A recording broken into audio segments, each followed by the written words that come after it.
In day 2 of the chapter 16 notes, we're going to look at combining random variables. Remember back in unit 1, we talked about taking a data set and adding a constant to every value in the data set. Let's say we added 3 to every number. That would increase the mean by 3, along with increasing all the other measures of center by 3, like the median, the minimum, which is a measure of location, the quartiles, etc. When it came to measures of spread, like standard deviation, variance, IQR, range, those didn't change. They stayed the same because when we're adding 3 to everything, the data is not getting any more spread out. It's just shifting up by 3. Compare that to when we multiply everything in a data set by a number.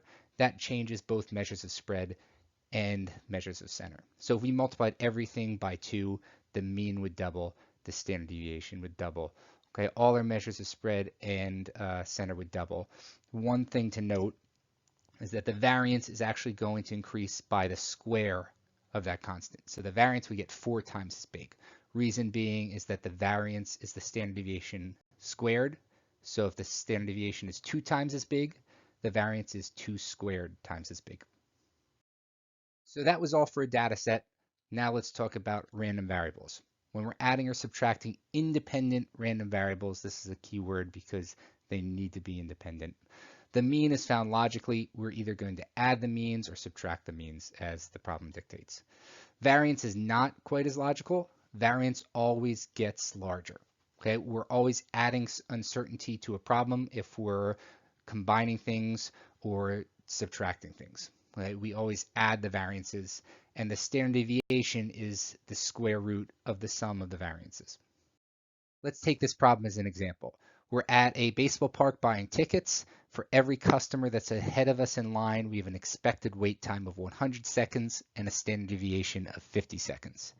There is 2 people in front of us in line. How long do we expect to wait for our turn to get tickets? So here we're just combining means. This is a logical answer. We expect to wait 100 seconds for the first customer, another 100 for the second customer, for a total of 200 seconds. Standard deviation is not quite as logical because we're not just going to add the 50 seconds for both of their standard deviations. Instead, what we're going to do is we're going to add their variances. So the first customer has a variance, which is the standard deviation squared, of 50 squared. Same thing with the second customer. Those 2 variances get added together for a total of 5,000, and we square root the sum of all those variances to get the standard deviation. So the standard deviation is 70.71 seconds. As to what assumptions we made when we're calculating these values, we're assuming that these wait times are independent and there's not like a problem that with the computer that slows down both these times or something that makes them linked. So let's tie this into the example problem that we did in day 1 of chapter 16 notes, where we created a probability model for this game of chance, and we found that it had an expected value of 30 cents in profit, along with a standard deviation of $2.45. Okay, we want to play this game 2 times. Okay, find the mean of playing 2 times. So we're just going to add the mean for the first time, mean for the second time. We would expect to win 60 cents if we played this game 2 times. Standard deviations, we want to add the variances. So the first play, the variance is 2.45 squared. Same thing with the second. Add those together, and we want to square root it to get the standard deviation. So the standard deviation of playing twice would be $3.46. All the problems that we've done so far have been for discrete random variables that are taking on countable values like 1, 2, 3, 4, 5. And now we want to switch over to continuous random variables that can take on any value within a range. Everything that we've learned so far still applies. If we have 2 independent continuous random variables and they both follow normal models, we can combine them in the same way that we do discrete variables. So for this last example, we have a company that manufactures and ships small stereo systems. There's two stages, the packing stage and the boxing stage. The packing stage follows a normal model with a mean of 9 minutes and a standard deviation of 1.5 minutes. For boxing, the mean is 6 minutes and the standard deviation is 1 minute. It also follows a normal model. Here's the summary right here. First part, what's the probability that packing 2 consecutive systems takes over 20 minutes? It's said in the problem that packing a single system has a mean of 9 minutes, standard deviation of 1.5. So to pack 2 systems, let's start by finding the mean. 9 minutes for the first, 9 minutes for the second. On average, we would expect packing 2 systems to take 18 minutes. To find the standard deviation, remember we don't just add that 1.5 to itself. Instead, we're going to combine their variances.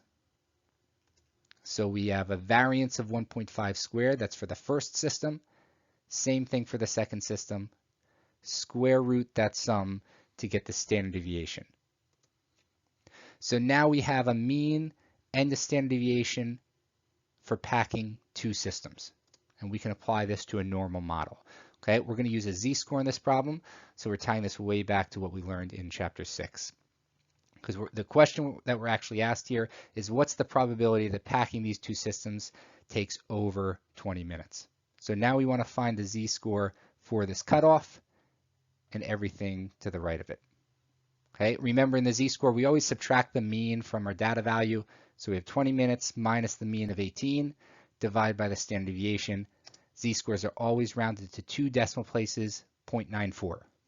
At this point, we jump to our calculator. We go to normal CDF. We put in a lower, upper. Okay, mean and standard deviation we want to keep as 0 and 1 because we're dealing with the z-scores.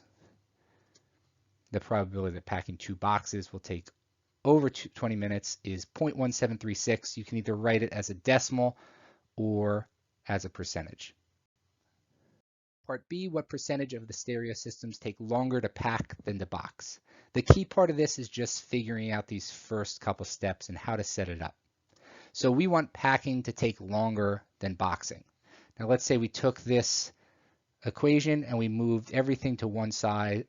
We subtracted boxing to the other side. Packing minus boxing should be greater than 0. That's how we're going to do this problem. So the expected value for packing minus boxing. Packing takes 9 minutes on average. Boxing takes 6 minutes. There's an expected difference of 3 minutes between those 2 steps. To find the standard deviation, we're going to combine their variances. Packing has a variance or a standard deviation of 1.5. Boxing has a standard deviation of 1.